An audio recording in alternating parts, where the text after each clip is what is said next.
আপনারা দেখছেন channel Bengal watch. নজরবন্দি আপনিও।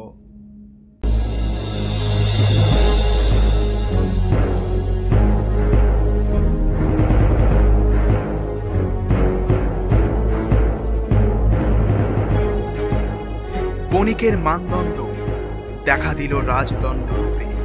ব্রিটিশ সরকার দখল করল ভারতবর্ষ। নজরে এলো কলকাতা, কিন্তু রানী রাসমণি মাথা নোয়ালেন না ব্রিটিশ সরকারের সামনে। তারপর দেশ স্বাধীন হল।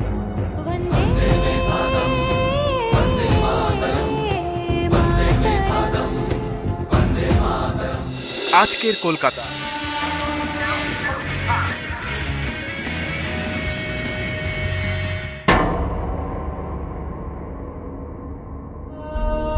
রানী রাসমণির বংশধরেরা কি আজও জীবিত? আজও আছে এই কলকাতার বুকে?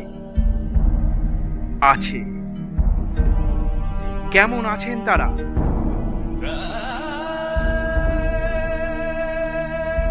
কি অবস্থাতেই বা রয়েছেন তারা? জানাবে বেঙ্গল ওয়াচ। চোখ রাখুন শুধুমাত্র বেঙ্গল ওয়াচের পর্দায়।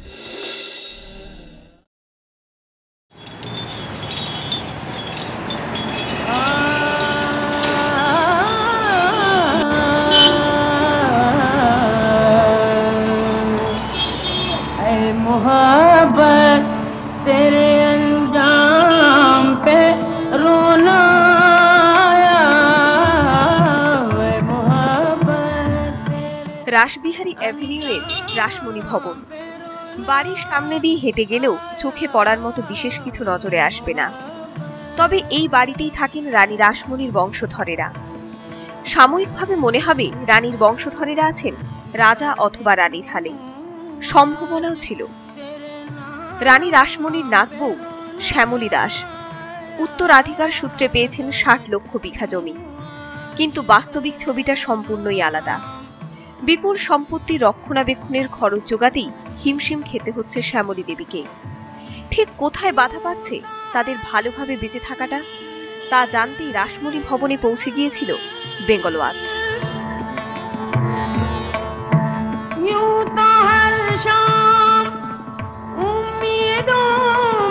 गुजर जाती थी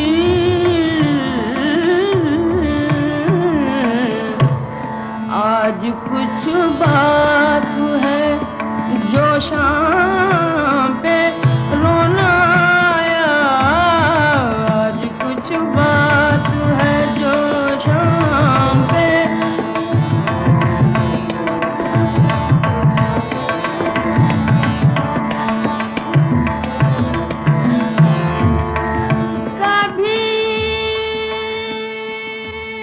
শহর কলকাতার বুকেই রয়েছেন রানী রাসমণির বংশধরেরা, এবং রাসবিহারী অ্যাভিনিউয়ের রাসমণি ভবনে এই বাড়িতেই থাকেন তার নাতবউ শ্রীমতী শ্যামলী দাস।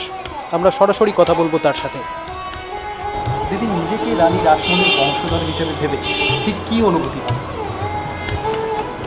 নিজেকে মনে হয় উনি যেভাবে ইংরেজের সঙ্গে করেছেন বা মানুষের জন্য ভেবেছে, ঠিক সেই জায়গাটাই মনে হয় সর্ব মানুষের জন্য যদি কিছু ভাবতে পারতাম বা তাদের জন্য কিছু করতে পারতাম, বা যেভাবে আমাদের বিষয় সম্পত্তিগুলো সবার মধ্যে দিয়ে উপকারে লাগাতে পারতাম, তাহলে নিজেকে তো মনে হতো।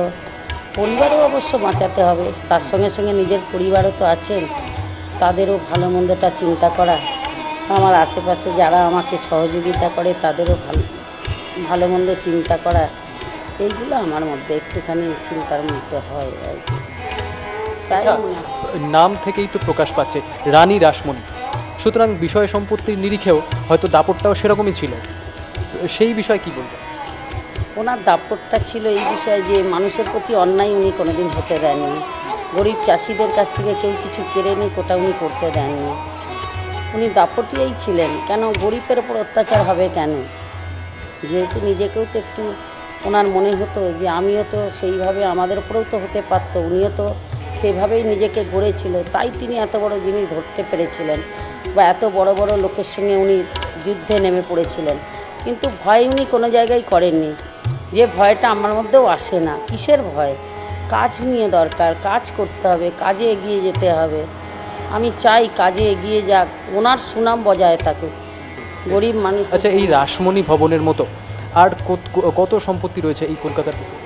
কলকাতার বুকে রানী রাসমণির সম্পত্তি বলতে অনেক আছে। দক্ষিণেশ্বর আছেন, তারপরে কালীঘাট রয়েছেন, জানবাজারের রয়েছেন, তারপরে আমাদের বজবজে রয়েছেন, তারপরে আমাদের মানে রানী রাসমণি কোথায় সম্পত্তি নেই। তারপরে বরানগরে আছেন, তারপরে রাজারহাটে আছেন, সল্লেকে আছেন, কসবা আছে, কালিকাপুর আছে, মানে চারিদিকে ছিটিয়ে ছাটিয়ে সব সম্পত্তি প্রায় 60 লাখ বিঘে জমি তো রয়ে গেছে। 60 লক্ষ বিঘে জমি। কেননা সেটা আবার কালেক্টরের অর্ডারও হয়ে গেছে, মানে ব্রিটিশ সরকারের অর্ডারটাকে কালেক্টর অ্যাডমিট করে, সেটা দিলীপ শেঠের অর্ডার অ্যাডমিট করে আমাদের হাতে তুলে দিয়েছে। আর কালেক্টরকে বলেছে তুমি দেখে যা যা করণীয় করো, সেটা যদি গভর্নমেন্টের একটু সহযোগিতা পাওয়া যায় তাহলে সম্পূর্ণ জিনিস গভর্নমেন্টেরও কাজে লাগবে, মানুষেরও কাজে লাগবে, আমাদেরও ভালো হবে। ঠিক কী ধরনের সহযোগিতার আশা করছেন? সহযোগিতা বলতে যে আমাদের পরিবারের যে দুরবস্থাটা এখন যাচ্ছে, খুবই দুরবস্থা, বাড়িঘর সারাতে পারি না, সংসার ভালোভাবে চালাতে পারি না, সম্পূর্ণ জিনিসগুলোই তো রয়ে গেছে এর হাতে ওর হাতে। কিছু প্রমোটারদের অত্যাচার, প্রমোটাররা অত্যাচার করে নিয়ে রেখেছে, যে যার জাল কাগজ তৈরি করেছে, জাল পর্চা বানিয়েছে, মানে সত্য জিনিসগুলোকে যে যার কেড়ে নিয়েছে, বা নানানভাবে মানুষকে যেভাবে হেনস্থা করতে হয় করছে। ওইগুলো যদি আমরা পুনরায় আবার বিচার বিবেচনা করে আবার সেই জিনিসগুলোকে ঠিক করে নেওয়া যায় তাহলে প্রতিটি মানুষেরই সুরাহ। কেন আমাদের পশ্চিমবাংলায় কারো জমির টাইটেলটা নেই, এই জায়গাটা বড় দুর্বল মানুষ। টাইটেলটা কি? যেহেতু রানী রাসমণির টাইটেল ছিল, পরে পদ্মমণির টাইটেলটা এসছে, এরপরে আমাদের টাইটেল এসছে, আমরা তো কাউকে টাইটেলটা দিতেই পারলাম না, তাহলে জমিগুলো যারা কিনলো তাদের সুরাহটা কোথায়? তাই তাদেরকে বলি যে কাজগুলো তারা বুঝে নিজের টাইটেলটাকে অন্তত পরিবার না পরে কোনো বিপদ এতে পড়ে সেই জায়গাটা দেখা খুব দরকার। আচ্ছা, এই গোটা বিপুল পরিমাণ সম্পত্তির সঠিক গতি করতে ঠিক কোন জায়গাটায় সরকারের হস্তক্ষেপটা আপনি আশা করছেন? সরকারের আশা করছি যে যেহেতু অ্যাটর্নি সম্পত্তিটা ফেরত দিয়েছে অশোক কৃষ্ণ দত্ত, আর রামলাল মণ্ডল ছিল রিসিভার, তাকে নিয়ে সরকার এতদিন ওই চালিয়েছিলেন, যেহেতু আইনের সাহায্যে সেটা ফেরত হয়ে গেছে, ব্রিটিশ সরকার অ্যাডমিটেতে ওই সম্পত্তিগুলো কালেক্টরের অর্ডার হয়ে গেছে, তাহলে একরকমের সম্পত্তিগুলো ফেরত যদিও হলো কিন্তু হাতে তো আসলো না। তাই সরকারের সহযোগিতা আমাদের একান্ত দরকার।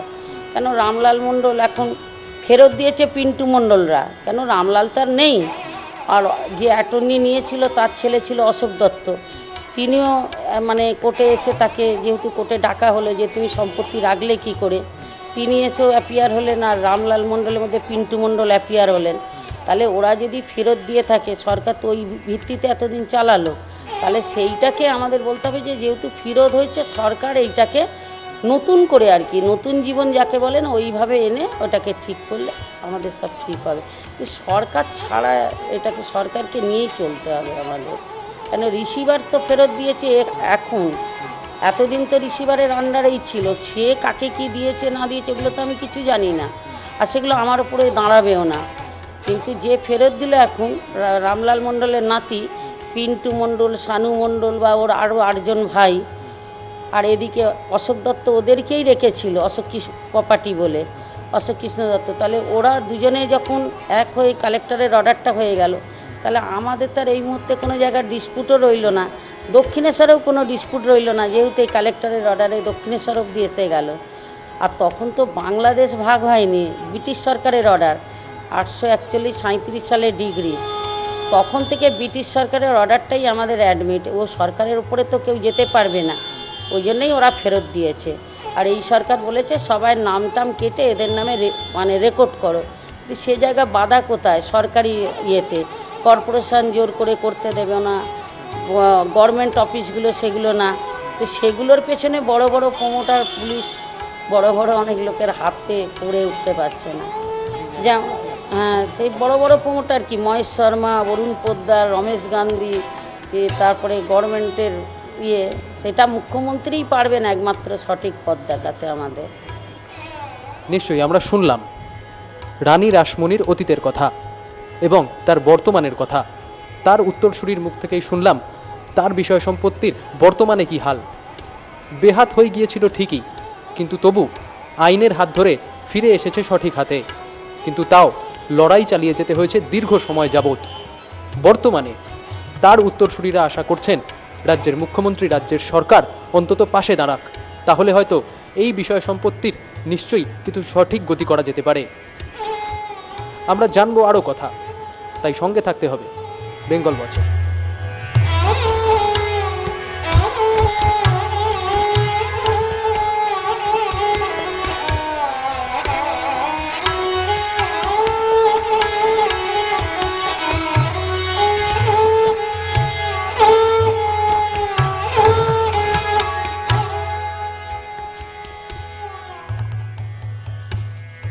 অভিযোগের কথা তো শুনলাম এবং আবারও শুনব, কিন্তু আজ আমরা যে বাড়িতে এসেছি অর্থাৎ 119 রাসবিহারী অ্যাভিনিউয়ের রাসমণি ভবন, সেই রাসমণি ভবনের আনাচে কানাচের সঙ্গে আমাদের পরিচয় করিয়ে দেবেন রানী রাসমণিরই নাতবউ শ্রীমতী শ্যামলী দাস। আমরা সরাসরি কথা বলবো তার সাথে। আচ্ছা শ্যামলী দেবী, রাসমণি ভবনের বয়স কত? এই রাসমণি ভবনের বয়স 90 বছর। 90 বছর। এই বাড়ির যে সমস্ত আসবাব রয়েছে বা গোটা বাড়িটার রক্ষণাবেক্ষণের জন্য আপনি কী কী করেন, আপনারা কী কী করেন? আমাদের সারাদিনে যেসব কাজগুলো সব করি, বাড়ি যেগুলো মেরামত করা বা বাড়ি দেখা, বাড়ি যা যা করণীয় সেগুলো সব করি আমরা। আর আমাদের তো মূল বাড়ি ছিল জানবাজার, জানবাজারেরই জমিদার আমরা। যে কোনোভাবে আমরা এখানে এসে এখন বসবাস করছি, কিন্তু জানবাজারের বাড়ি এখন আমাদের আন্ডারেই রয়েছে। জানবাজারে বহু সম্পত্তি রয়েছে, তার মধ্যে এই বাড়ি, আমাদের এই বাড়িতে আমরা এখন রয়েছি। এবং এই বাড়ির রক্ষণাবেক্ষণের জন্য যে অর্থের প্রয়োজন হয়, যে টাকার প্রয়োজন হয়, তার সংস্থান হয় কোথা থেকে? এই বাড়িতে যখন রক্ষণাবেক্ষণ যেগুলো করতে হয় সেগুলো জানবাজারের থেকে কিছু আসে, আর বেশিরভাগ তো জরাজীর্ণ হয়ে রয়েছে, রক্ষণাবেক্ষণ তার করা যায় না অর্থের অভাবে। কিন্তু তার মধ্যেই থাকতেই হচ্ছে 24 ঘন্টা, কষ্টেই কাটছে। ভয় করে কখন ভেঙে পড়ে, কখন কি হয়। প্রতিকারের কথা তো আমরা সবসময় বলেছি বা এখনও বলছি, বা আমার বিষয় সম্পত্তিগুলো যা আছে সরকারকে আমি সবসময় হেল্প করতে চাই, যে সরকার জিনিসগুলোকে নিয়ে নিজেরও কাজে লাগুক, আমাদের মতন পরিবারকে যেটা করণীয় সেগুলো যদি আমাদেরও দেখেন, ওনারাও দেখেন। আচ্ছা, এই যে বর্তমান সরকারের যে ল্যান্ড ব্যাংক নীতি, এই উদ্যোগ যে সরকার নিয়েছে যে এই ল্যান্ড ব্যাংকে জমি জমা দেওয়া যেতে পারে এবং তার বিরুদ্ধে তার সাপেক্ষে সরকার যে ব্যবস্থা করবে সেই ব্যবস্থা দেওয়া হবে জমি যিনি দিচ্ছেন তাদেরকে। আপনাদের বিষয় সম্পত্তির কথায় যদি আসি, তাহলে আপনার পক্ষে কি কোনোভাবে এই ল্যান্ড ব্যাংকে জমি দেওয়া সম্ভব? সরকার যদি আমাদের ঠিকমতো দেখে আমাদের দেওয়া সম্ভব, আমরা দেবো সরকারকে। এবং তার সাপেক্ষে আপনার চাহিদা কি থাকবে? সরকারের সঙ্গে আমাদের যদি যৌথভাবে কাজগুলো করা যায়, সরকারেরও সুবিধে, আমাদেরও সুবিধে, বা আমাদেরও ভালো হবে, সরকারেরও ভালো হবে।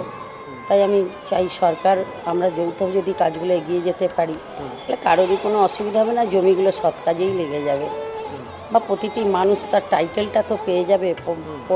প্রথম কথা হলো যে এই সরকার যে প্রতিটি মানুষের টাইটেলের জায়গাটা এসেছে, এটা সবথেকে বড় জিনিস।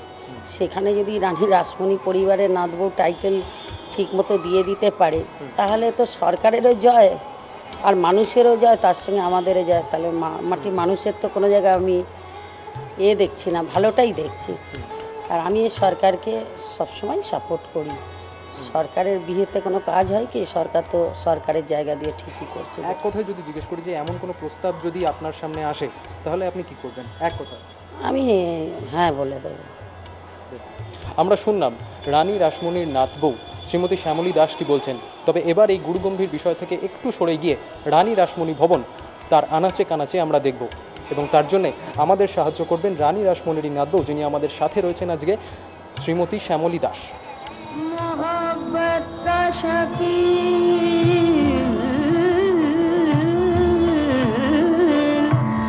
मुझको अपने दिले नाकाम पे रोना आया, मोहब्बत तेरे अंजाम पे रोना आया, मोहब्बत।